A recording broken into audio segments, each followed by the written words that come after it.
نحمده ونصلي على رسوله الكريم اما بعد فاعوذ بالله من الشيطان الرجيم بسم الله الرحمن الرحيم رب اشرح لي صدري ويسر لي امري واحلل عقدة من لساني يفقهوا قولي.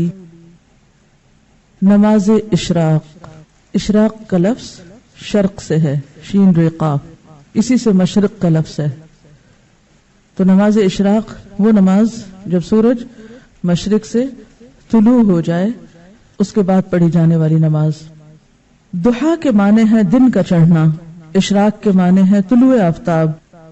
پس جب آفتاب طلوع ہو کر ایک نیزے کے برابر بلند ہو جائے تو اس وقت نوافل کا پڑھنا نماز اشراق کہلاتا ہے، یعنی تقریباً 15 منٹ کے بعد. زید بن ارقم رضی اللہ عنہ سے مروی ہے، حدیث میں اس نماز کو صلاۃ الاوابین بھی کہا گیا ہے.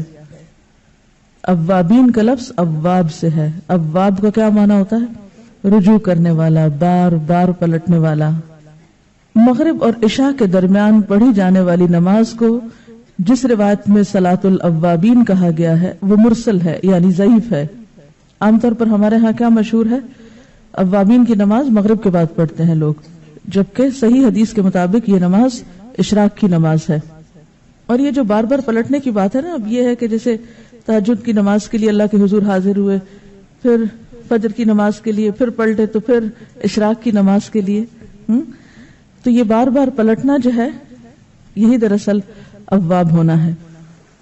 حضرت ابو ذر رضی اللہ عنہ سے روایت ہے کہ رسول اللہ صلی اللہ علیہ وسلم نے فرمایا، یصبح علی کل سلام من احدکم صدقہ فکل تسبیحۃ صدقۃ وکل تحمیدۃ صدقہ وکل تہلیلۃ صدقہ وکل تکبیرۃ صدقہ وامر بالمعروف صدقہ ونہی عن المنکر صدقہ ویجزئ من ذلک رکعتان یرکعہما من الضحیٰ.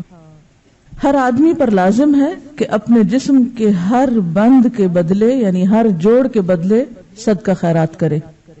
بس ہر تسبیح صدقہ ہے، یعنی سبحان اللہ پڑھنا. ہر تحمید یعنی الحمدللہ کہنا صدقہ ہے. ہر تحلیل یعنی لا الہ الا اللہ کہنا صدقہ ہے. ہر تکبیر یعنی اللہ اکبر کہنا صدقہ ہے. امر بالمعروف صدقہ ہے اور نہی عن المنکر بھی صدقہ ہے. اور ان سب چیزوں سے ضحیٰ کی 2 رکعتیں کفایت کرتی ہیں. یعنی اگر یہ باقی کام آپ نہ کر سکے کسی مجبوری سے تو آپ یہ 2 رکعتیں پڑھ لیں تو گویا آپ نے اپنے دن کا صدقہ دے دیا. اور اگر کوئی شخص یہ 2 رکعتیں بھی پڑھے اور اس کے ساتھ ساتھ باقی کام بھی کرے تو لازمی طور پر وہ دوسروں سے آگے ہوگا.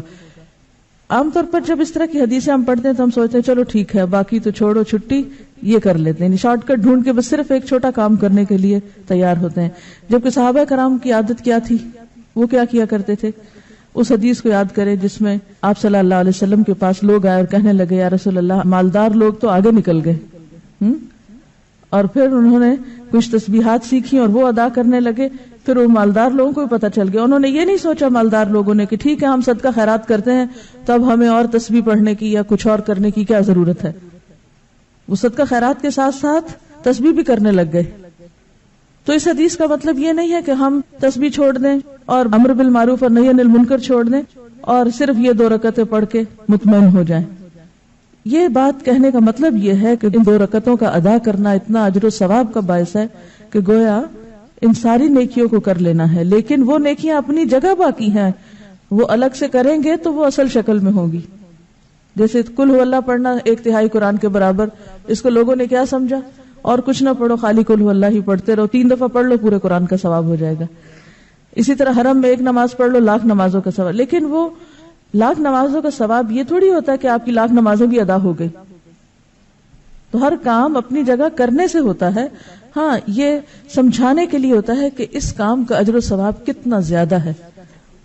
رسول اللہ صلی اللہ علیہ وسلم نے فرمایا، اللہ تعالیٰ فرماتا ہے، اے آدم کے بیٹے، خالص میرے لیے 4 رکعتیں، خالص میرے لیے 4 رکعتیں اول دن میں پڑھ، یعنی اشراق کی.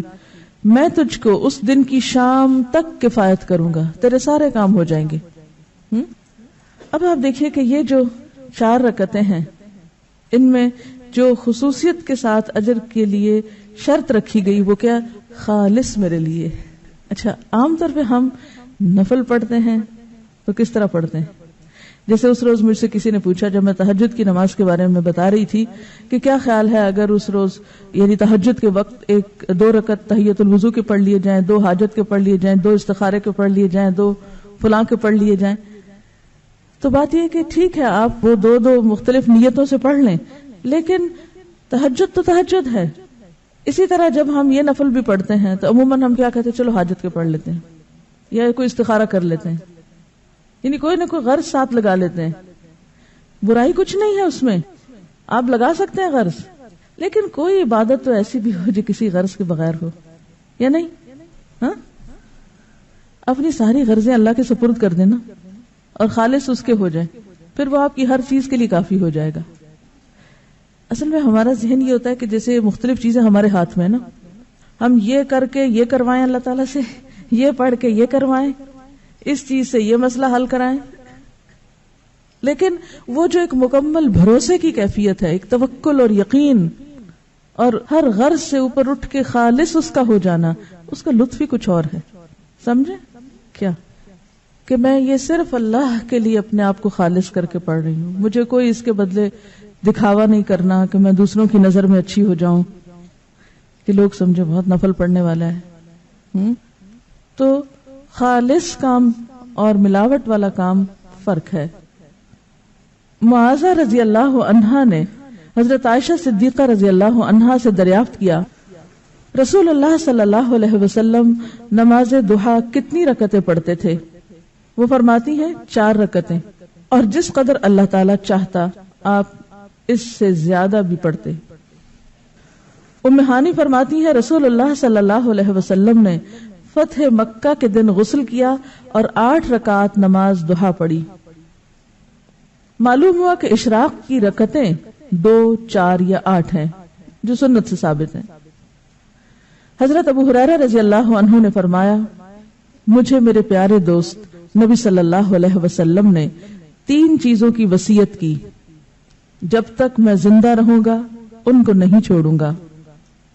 ہر عربی مہینے میں ایام 20 یعنی 13، 14 اور 15 کے 3 روزے، چاشت کی نماز اور سونے سے پہلے وتر پڑھنا. یہ 3 کام کبھی نہ چھوڑوں گا. تو پہلی حدیث سے کیا پتہ چلتا ہے کہ ضحیٰ کی نماز 2 رکعتیں ہے، دوسری سے 4 اور تیسری حدیث سے 8. تو آپ 2 بھی پڑھ سکتے ہیں اور 8 تک بھی لے جا سکتے ہیں، یہ حسب حالات ہے جتنی وقت ہو. حضرت ابو ہریرہ رضی اللہ تعالیٰ عنہ کی مصروفیت کچھ اور طرح کی تھی، تو تہجد کے لیے نہیں اٹھ سکتے تھے تو وہ سونے سے پہلے پڑھ لیتے تھے. سب کے لیے ہو سکتا ہے. اگر آپ تہجد پڑھنا چاہتے ہیں تو پھر تو آپ صبح ہی پڑھیں گے نا، وہ تو الگ مسئلہ ہے.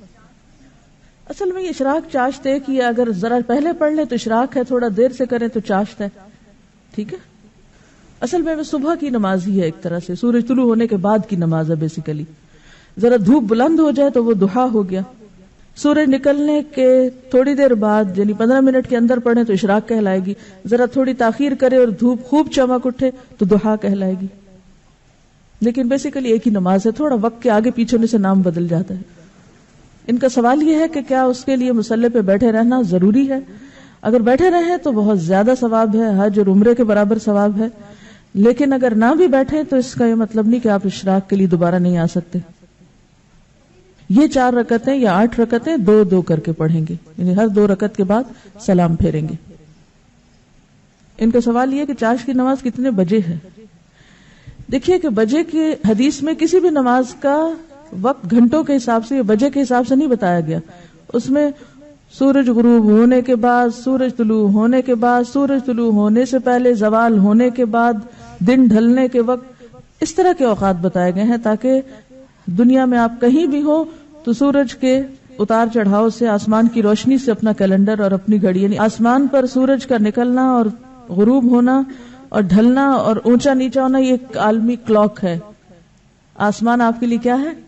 کلاک. اور اس کی سوئی کیا ہے؟ سورج. ٹھیک ہے، تو ساری نمازیں اسی سے کسی نہ کسی طرح جڑی ہوئی ہیں، حتیٰ کہ عشاء کی نماز بھی جب روشنی ختم ہو جائے. ایک بات میں آپ کو پتہ کی بتا دوں دین پر عمل کرنے کے سلسلے میں، جس میں آپ کو بڑی سہولت ہو جائے گی. سمعنا واتعنا. سورج نکلا ہے، ایک نیزے برابر ہوا ہے، پڑھ لو، بس پڑھ لی. 2 4 8 بس ٹھیک ہے. اگر بہت ڈیٹیلز میں جائیں گے، اب اگر اگلا سوال آپ کا یہ ہو کہ صورتیں اس میں کون سی پڑھیں، کتنی طویل ہو، سجدے کتنے ہوں، مشکل میں پڑھتے جائیں گے. سمپلی ایک بات سنیں اور اس کو جتنی سمجھ آتی ہے وہ کر لیں، اور انشاءاللہ اس میں خیر ہوگی.